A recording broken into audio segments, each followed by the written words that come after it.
The Plein Air Easton Podcast is brought to you by the Avalon Foundation, enriching the lives of those on the eastern shore of Maryland through the arts. Visit avalonfoundation.org for details on events, performances, and educational programming offered throughout the year. Today's episode is sponsored by JFM Enterprises, providing distinctive ready-made and custom frames and moldings to the trade since 1974. Visit jfm.net to view their catalog of designs.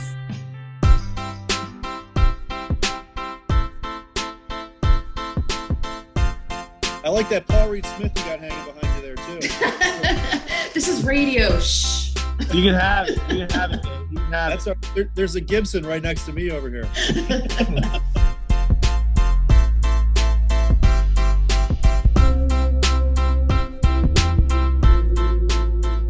Thanks for joining us today. We're hope everybody's doing well. And I guess that is kind of big news. Plein Air Easton is going to go on. It'll be in a much different fashion. Yep. But it will go on this year, which is a really something I think that, Marie, you might be able to speak to a little bit before we get to our guest, that we didn't know that was going to happen, really, up until even a couple weeks ago. Yeah, this is true. And it's still taking shape every single day. So it's taken a lot of conversations with a lot of different stakeholders. And we're hoping to come up with the solution that is going to be one that's going to be beneficial for the artist and the stakeholders and the staff and the community too. I know a lot of people are really actually excited to have Plein Air Easton back and up for many reasons. So it's almost a small sign of victory. So congratulations on that. Hopefully people will keep tuning into the podcast to hear what's going on with it and how everything's progressing. Marie, you want to take a second to introduce today's guest?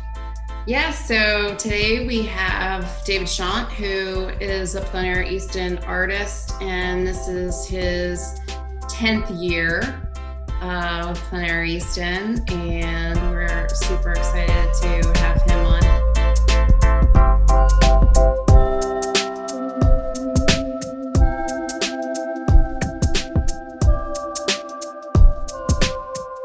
How you doing, Dave? I'm doing great. How you doing, Marie? Great. I got to say, it's been Hey, Tim. really interesting over the last 2 weeks to hear everybody say they're doing great. I mean, it was so different from even when we interviewed Beth Bathe a couple weeks ago, Marie, right? I mean, it's really kind of heartening. Yeah, I mean, I don't know if there's a lot of choices. I mean, you can make a choice for the good, or you can wallow in it. First of all, tell everybody where you are.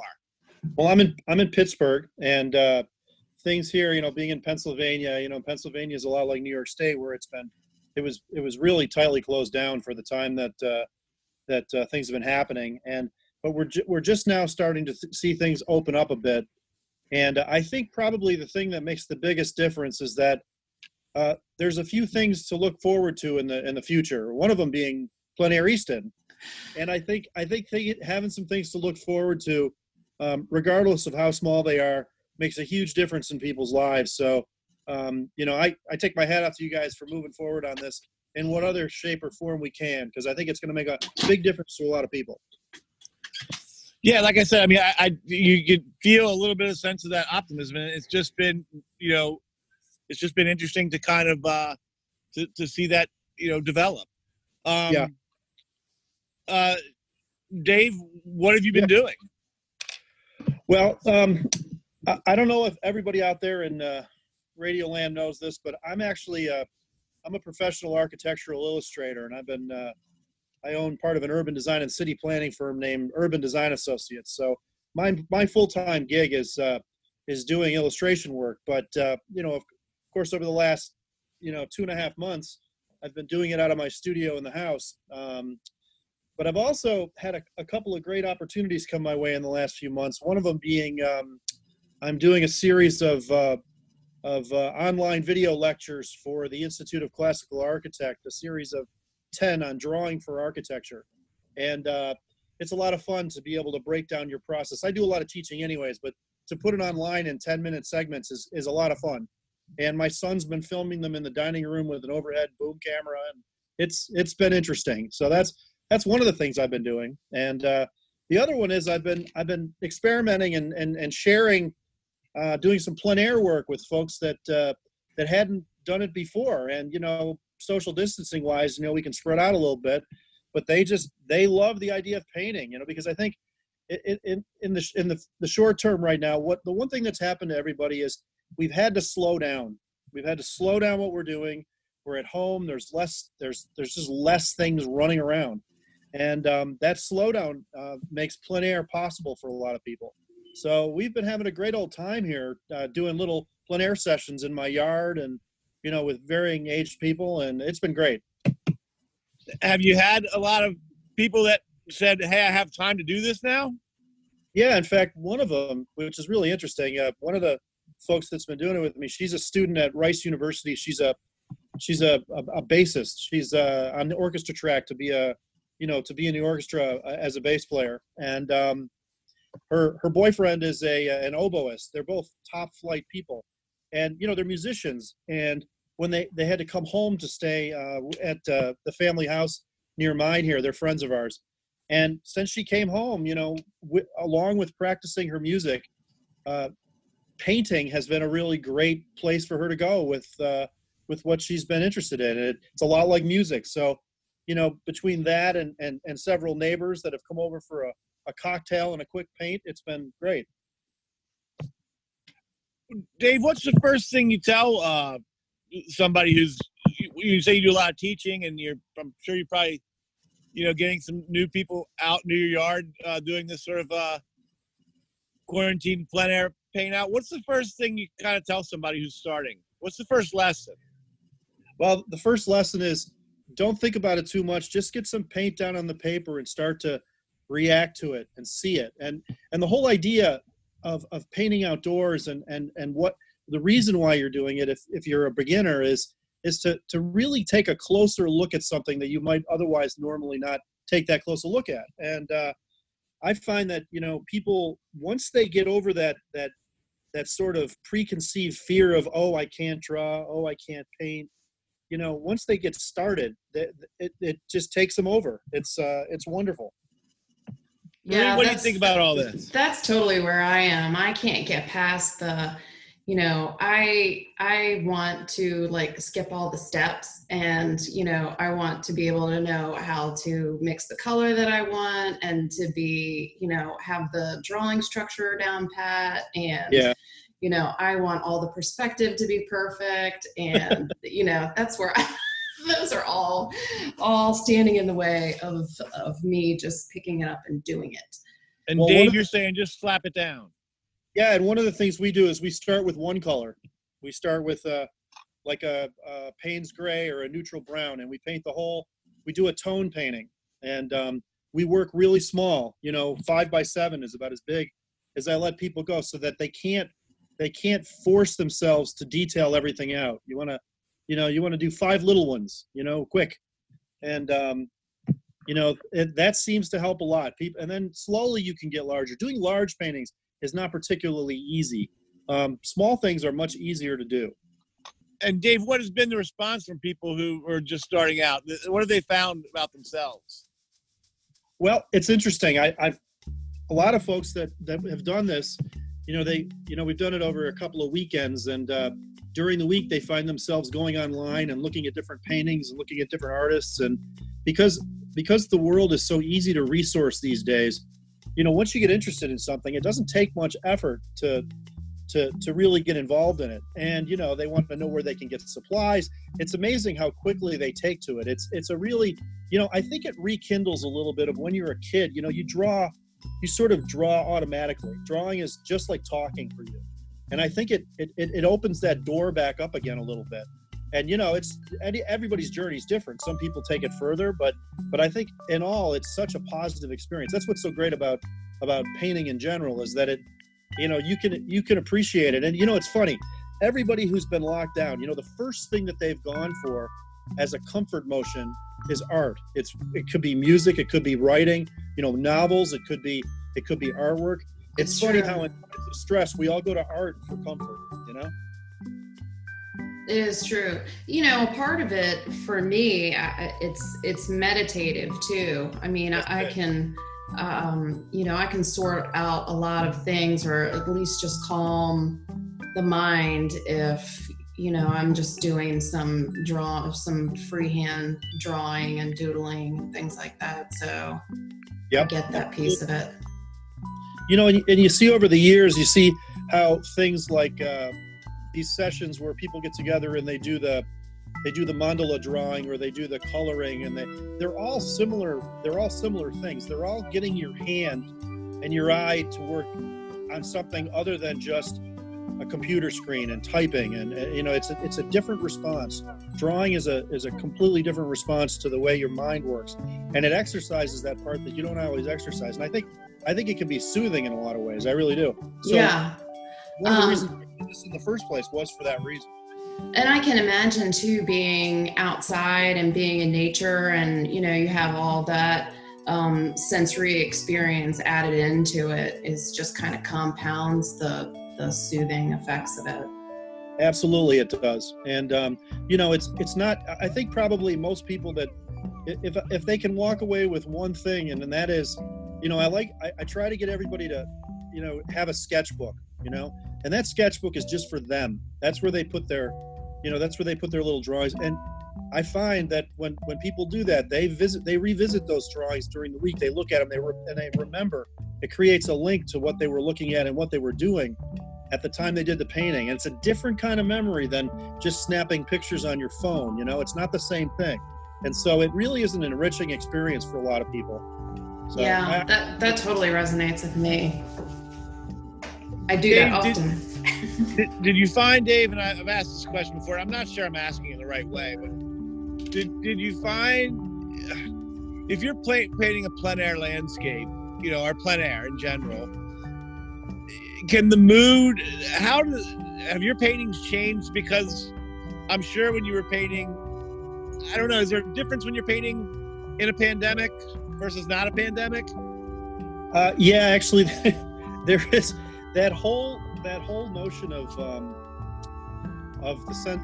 I don't know if you guys have noticed this, but it seems like the sense of time during the day, it's different than it was 3 months ago. Like totally. It's not the same, and you find yourself, like, I find myself enjoying cutting the lawn again, just because it's, you're in the moment doing it. You're not going to be going anywhere. You've got no plans to do anything after that other than, so when I go to paint now, I'm all in there, and the only other place I've ever found that is when I'm at Easton, believe it or not, because I can separate everything else out and just focus on the thing that's ahead of me. And I find that this has been I also think that I've noticed this too when I get together with people now. You take for granted that you get together with people all the time, and now you get together with them, and it's really meaningful. Like, it's enjoyable, and the little things that you do, just talking and playing a game or whatever you do, becomes this really great part of your week. So I think that's a great thing. In our house, puzzles have never become so fun, but all of us are like gathered around the table, and it's just kind of like a rare treat now. It's a lot of fun, and cooking, and cooking is a lot like painting anyway. So everybody in my family has been, one person will prepare the meal one night, and we'll all enjoy it. And it's this sense that you're not all in this rush, and if anything comes out of this, I hope that maybe that part of it doesn't go completely back to the way it was, because that's the part I'm really, now, of course, you're balancing that with the fear of everything coming down the road, but it's going to be interesting to see, how, when we do come back, how many people really, how long it takes people to say, oh my gosh, I wish I was kind of back in quarantine a little bit. I know that's going to happen just as sure as when summer ends, people say, oh, I can't wait for winter to get here. And then when winter's here, they're ready for summer again. So I know that will happen. Yeah. I think that there has been some things though that it's been a kind of a good time for reflection. Some of it good, some of it bad. Certainly. I do have to say that that having something like my daughter just found out that she will be going to school in the fall. And yeah, I got mixed feelings about that, but I'm excited for her because she's a senior this year, and it's been very difficult for her. But I've watched how she's adapted to all this, and it's been kind of an enriching experience to see her get ready and make new friends online with people she's never met, and it's been great. Sure. So, Dave, you kind of have a unique perspective in that you have actually planned and executed plein air events. So, can you touch on that a little bit? Sure. In fact, it's kind of funny. The first time I was ever in Plein Air Easton, the only reason I entered was because I was running a plein air event in Pittsburgh, and I thought, well, I should really see what this is like from the inside. So I, not knowing that I even really what Plein Air Easton was, I signed up and I got in, not even knowing how prestigious it was to get in. I got in, and I didn't really think about it very much because I was planning this event, and then I got there and I realized how serious it was, and that all these artists are like world class, and it was a humbling experience. I mean, I enjoyed it and it was great, but I also realized how much work goes into planning an event like this. So I ran an event here in Pittsburgh for 3 years, and then I also designed a couple of events. One of them out in Vancouver for a group, and then another, which is still running, by the way.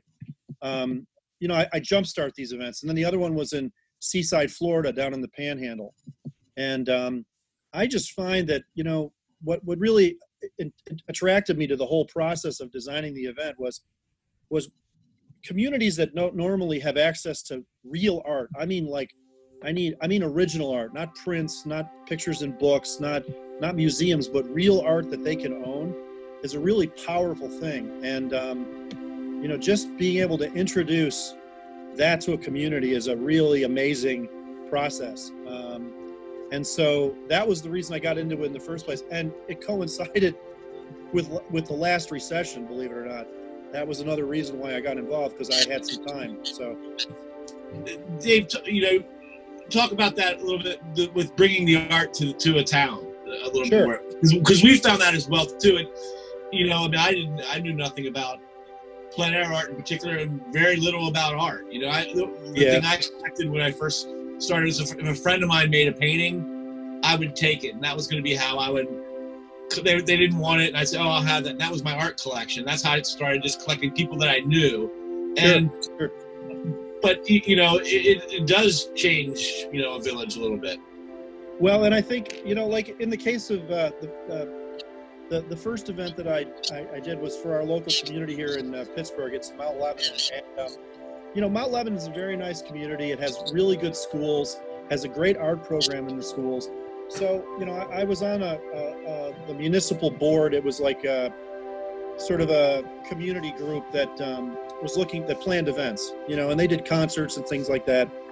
And I thought, a plein air event might be interesting. Now, this was back when there was only a couple of plein air events in the country. I mean, Easton, I think, was only 2 or 3 years old at that time. Did you even know about it at that point? Well, the only way I knew about it was I did some research on different events around the country.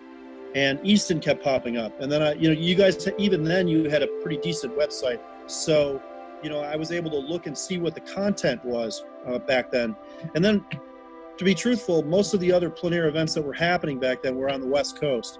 They were they were California, and in my job, see, I'm a urban designer, city planner, so we do a lot of neighborhood design, and I travel a lot, so I go all over the world doing this. And so I've been to a lot of communities, a lot of them. And, I got into painting plein air because when I would travel, I'd take my sketchbook with me and I'd do some paintings here and there. And everybody always wanted to see those paintings. They ended up in the projects. The folks, people would come over for dinner. Oh, let me see your paint. Like that's the way it would. So this idea of trying to help the community, and then I thought, well, I know there was a lot of guys that were architectural illustrators that started getting into plein air painting, like Dick Sneary, Richard Sneary, and these are all guys that I used to work with. Yeah. Frank Costantino was another one. There's Tom Schaller, who's out on the West Coast. A lot of these big painters that I knew were starting to head towards plein air. Stewart actually was another friend of mine, who Stuart White, who everybody knows him now. And so I thought, well, gee, I might as well put something together. So I called all my buddies, and the first year that we did Plein Air Mount Lebanon was by invitation. So we had 20 artists, and we had it was a week-long event, just like Easton. It was, we had a formal exhibition at the end, and this was in uncharted waters. This was in an area that didn't have any galleries, didn't have anything. I mean, oh wow, it was a huge success. I think we sold $100,000 worth of paintings, which was a lot to sell. Yeah, so people really responded, and I got to tell you, the most interesting thing that we did the second year, we started. My wife was a director of marketing for her career, so it helps to have her around. And she had some ideas. The first one she did is she did this whole thing with the local schools, and there's 6 local schools here. They each got an artist that was a plein air artist. They learned about it, and then they painted these kites in the form of the artists, and those were all hung up as an exhibition. We did that, and the other thing that was great was we had a local theater group. They got 4 directors, and during the week those 4 directors wrote a play about plein air, and then on the Saturday night they all performed each of their plays. They rehearsed it during the week, so at the end of the week they had plein air theater. It was amazing. I got to tell you. Oh my gosh, that sounds amazing. So what happened to that event? Does it still go on, or with your stamp on it? Well, as things a lot of times go, when you don't have the best, I ran it for 3 years, and it was a lot of work. And I started to pair it off and let other people run it. And it changed its focus over the years, and it became more of a sort of an art fair event now. They still do it, but the plein air component is nowhere near as big as it was when I did it. But it's made a lasting impression in the community. Every year now, that event, people remember it very, very well. I'd love to do it again. I'm just not so sure, being the whole idea was to ultimately open up to the whole city of Pittsburgh. And we were headed that direction, but it was getting to be a full-time job that I didn't need another one of. So unfortunately, we didn't have the Avalon Foundation to help us out. So, it was tough, but it was a great run, and I learned a lot about things. I learned a lot about what makes an event like that successful and tick. And, people love to volunteer for events. No, there's not anybody in the world that doesn't like art. I mean, art is like the universal medium. When was the last time anybody ever came up to you and said, I don't like art? I don't like it. Nobody says that. Yeah. So, it's a good event. Yeah. Well, art permeates our lives, and the fact that you might not like one type of art, but I guarantee there's some kind of art form in your house, whether it's a concert poster or, wallpaper or fine art or whatever. I mean, or you play music. I mean, you participate in art somehow. Absolutely, you do. And I really think most people don't. I think it's a shame to go through life and not notice things like fine art, art and literature and music. I mean, what a waste if you don't. I mean, what are you living for if you're not experiencing those things? Because they're the absolute best part of us. They really are. And so whenever there's an opportunity to do something like this, or to take my job and set it aside for just a few minutes. I'm lucky. I get to draw and paint every day. Every day I get to do that for my job, but I still have to do things that other people want. But when I paint, it's what I want, it really is a nice thing. Yeah. So, yeah. Yep. So, but I think that it's going to become even more, I think, hopefully, I remember what Tim said, but I'm hoping that as we leave this whole journey we're on with COVID, that some of the memories of the stuff that was important to us stay with us, because, you forget how important, being with your family and the little things that you do are important, and it's so easy to get them taken away again. It just really is. Absolutely. I absolutely agree. Yep. So I'm very excited about the fact that Easton is going to go on, and I'm actually looking forward to the sort of opportunity to it won't be as competitive this time. So the idea, like when you show up to do Easton as an artist, right? Right. You have to. It's a competition. So whether you're competing with yourself or other people, you have to. I mean, you're there to paint. You're there to visit and do all those things, but you're really there to paint. And I'm looking at this time as an opportunity to maybe share a little more, and to to listen a little more to what folks are, what they're into, and not have that sort of real hard deadline that's looming at the end of the week, where if you took an afternoon and you weren't successful with what you did, it's not going to hamper you in the end. Exactly. Yeah. I even mentioned to one of the artists that's new this year who was thinking about it. The primary thing is that we want to plan something that's safe for everybody, and we wanted to remove the pressure that you have to participate, or you there's no obligation to participate. Right. But for a new artist, it really is an exceptional opportunity to come and understand the community in a really relaxed atmosphere, if you wanted to do that, if you were so inclined. I got to tell you, the first year that I did it, I can remember this so vividly. I got there and I thought, oh, this is going to be fun. I'm going to paint. And then, I brought my frames that I bought from Michael's, and I was ready to go. I got to the end of the week, and I got to that exhibition, and I realized, holy crap, look at these people. Like, I may not sell anything. Like, it never even occurred to me that at the end of the week, there was going to be this sort of reckoning. Is that the collector's preview party? Is that the reckoning? That's the reckoning. Yeah, it's like that is the reckoning. I mean, it's wonderful and I love it, but it's also incredibly stressful as an artist because you're putting yourself out there, and it's one thing to do commercial work, because commercial work, there's a dollar value associated for what it's used for. So there's a different stimulus about it. When you're doing a personal piece of work and it goes out for sale, basically what you're trying to communicate is the person that decides they're going to buy that, they're basically saying, I get what you're trying to do here and I like it. I get it. I like it. And I want to enjoy it too. And for them to take their money, regardless of what that money is, that's money that they would spend on something else, and put it into a painting of yours is a huge commitment. And as an artist, it's sort of the ultimate thing, that someone really gets what you're trying to do, and they appreciate it.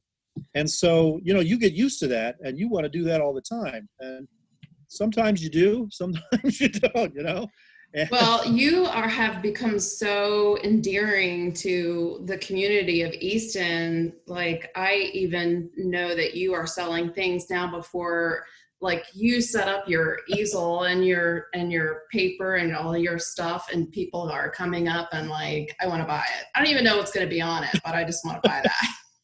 Well, I'm very, very lucky for that, and I take seriously every single time though, because it makes me feel special every time it happens. That someone comes up and they say, they ask a bunch of questions and they want to know this, because it's the story that goes along with the painting that people, if there was no story, I mean, it wouldn't be as valuable to them, And Exactly. so when someone asks you or someone asks you to their property to do something, that's a huge, responsibility to be able to go there and sort of decipher between the lines what may be of interest to them, and then record it for them.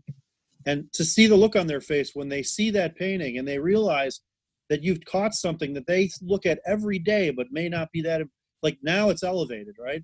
There's Right. something, and it doesn't matter whether you got 1,000 acres or, a house that's 20 foot from the one next to you. It doesn't matter. It's everybody's value is, their home and their family. And to be able to, as an artist, to be able to share that is just an amazing thing. Really. It is.